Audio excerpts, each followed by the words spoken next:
Good morning and a very warm welcome. You're watching the Breakfast Rundown on TV1. I'm Therunee Karunaratne, and as always, we're coming to you live from our Newsfirst studios here in Colombo.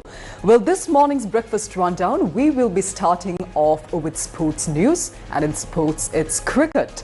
Now, Bangladesh has made history by winning a T20 international series against Pakistan for the very first time. The historic victory came after Bangladesh triumphed in the second T20 match of the series held in Mirpur by 8 runs. Batting first, Bangladesh managed to score 133 runs before being bowled out in their full quota of 20 overs. Now, the highlight of the innings was a composed knock of 55 runs by J. Karali. He was well supported by Mehdi Hassan, who contributed 33 runs to the total. Chasing a target of 134, Pakistan's top order crumbled under pressure, losing 7 wickets for just 47 runs. Despite a fighting half-century from Fahim Ashraf, who scored 51 runs, the rest of the batting lineup failed to provide adequate support. Bangladesh's left-arm pacer Shariful Islam played a crucial role with the ball, claiming 3 wickets to derail Pakistan's chase. The Pakistani team was bowled out for 125 runs in 19.2 overs, falling 8 runs short of the target. Now, with this victory, Bangladesh secured 3-match series 2-0 with 1 game still left to be played. This marks Bangladesh's first ever T20 series win against Pakistan, a significant milestone in the nation's cricketing history.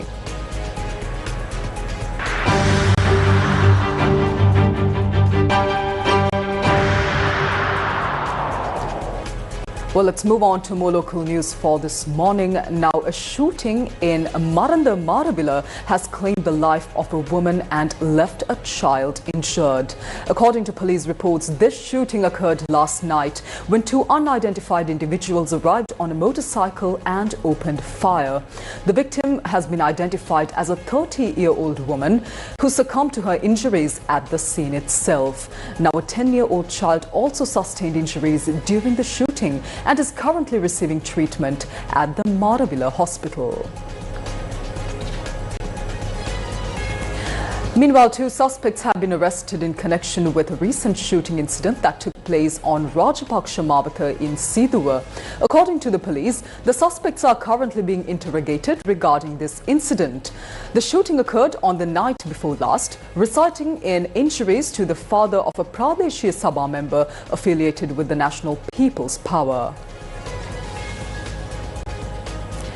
Now, with the 2 most recent shooting incidents that we just mentioned in Marabila and Sidua, the total number of reported shootings in Sri Lanka this year has risen to 73, according to police statistics. Now, out of these incidents, 38 individuals have been killed, while 43 others have sustained injuries. Ongoing investigations have so far led to the arrest of 24 suspected gunmen. In addition, 15 individuals who were riding motorcycles during the attacks and another 150 persons suspected of aiding and abetting these shooters have also been taken into custody. Meanwhile, Sri Lankan authorities have launched a financial investigation under the Prevention of Money Laundering Act following the arrest of suspects in Baunia's Settikulam area who were found in possession of a large cache of weapons. Police reported that 87 hand grenades and 321 T56 assault rifle bullets were recovered from these suspects. The money laundering probe was initiated after investigators discovered suspicious financial transactions linked to the suspects' bank accounts, suggesting the possible movement of unexplained funds on multiple occasions. Now, the ongoing investigation has now been handed over to the Terrorism Investigation Division, or the TID, for further inquiry.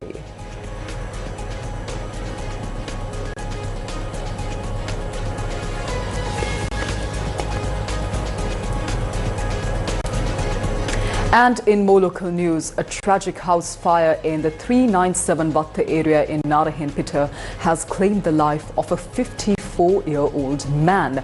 The fire broke out around midnight yesterday and was brought under control by officers from the Colombo Fire Brigade.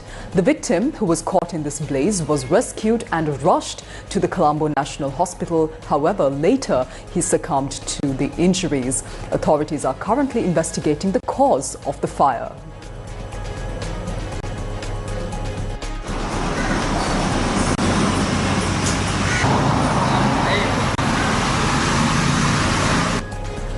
Meanwhile, in a series of nationwide operations, Sri Lanka police have seized a total of 1,165 illegal firearms, both locally and internationally manufactured, between the 1st of January and 10th of June 2025.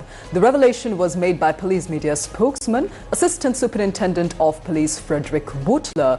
Now, among the recovered weapons were 23 T56 assault rifles, which is a concerning statistic highlighting the scale of illegal arms circulation in the country. In Aranayaka Kegol, a foreign manufactured firearm along with live ammunition was seized during a search operation carried out yesterday evening by the Kegol Division Crimes Investigation Unit. One suspect was arrested during this raid.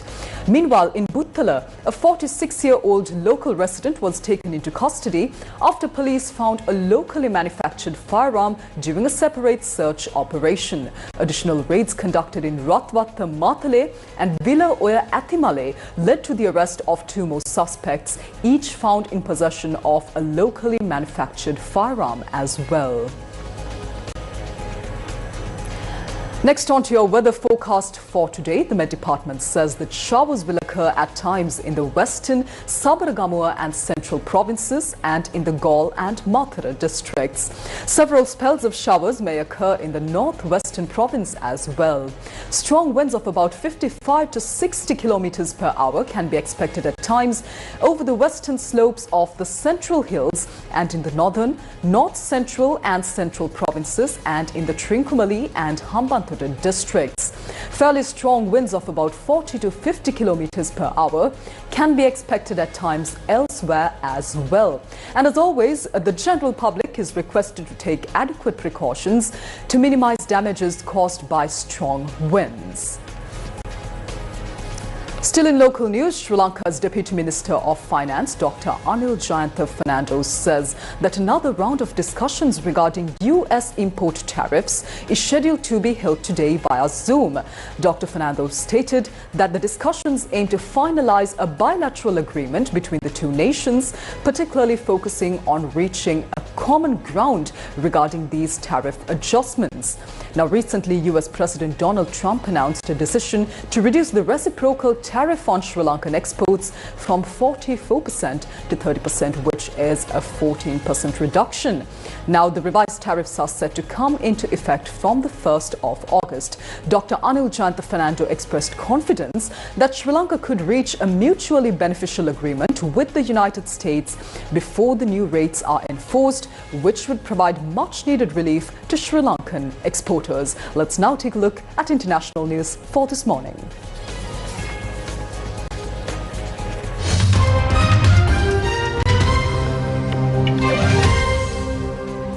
In news overseas, rock legend Ozzy Osbourne, the iconic frontman of Black Sabbath and one of the founding fathers of heavy metal, has died at the age of 76. Born in Birmingham, England, Osbourne helped define a new era of rock in the 1970s with hits such as Iron Man and Paranoid. His influence shaped generations of artists from Metallica to Guns N' Roses. Just a few weeks ago, Osbourne performed a final farewell concert in his hometown of Birmingham, supported by many musicians that he inspired. In a statement, his family said he passed away peacefully, surrounded by loved ones. Now, though no cause of death was confirmed, Osbourne had battled Parkinson's since 2019 and multiple health complications in the recent years as well. Known both for his wild stage persona and his softer side as a family man, he became a household name in the 2000s with the hit MTV reality show The Osbournes. Tributes have poured in from across the music world, including Elton John, Metallica and Queen's Brian May, calling him a trailblazer and a true rock legend. Ozzy Osbourne is survived by his wife Sharon, 6 children and several grandchildren.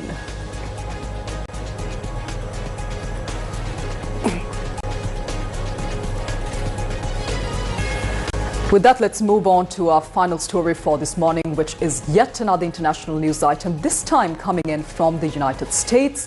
US President Donald Trump says the US has agreed to a massive trade deal with Japan, one of the country's largest trading partners. Trump announced that the apparent plan will result in Japan investing $550 billion into the United States and paying a 15% reciprocal tariff. He added that Japan will open its economy to US goods, including cars, trucks, rice and certain agricultural products. Japan has yet to confirm the deal or the details outlined by Trump. Trump also said the trade agreement with the European Union will be announced on Wednesday, with more deals due soon as well. In a letter sent to Japan this month, Trump threatened a 25% tariff on the country's exports to the US if there wasn't a new trade deal struck before the 1st of August. That was 1 percentage point higher from the 24% rate announced during his so-called Liberation Day on the 2nd of April. Meanwhile, US President Donald Trump has announced a new trade deal with the Philippines as well after meeting with President Ferdinand Marcos Jr. in Washington. Accordingly, Philippine goods will have a tariff of 19%, while US goods will have a 0% tariff into the Philippines. Well, that brings to a close this morning's edition of the Breakfast Rundown on TV1. I'm Therunee Karunaratne. Thank you for joining us this morning, and do join us tomorrow as well for more of the very latest from here at home and around the world. Take care. Have a wonderful day ahead.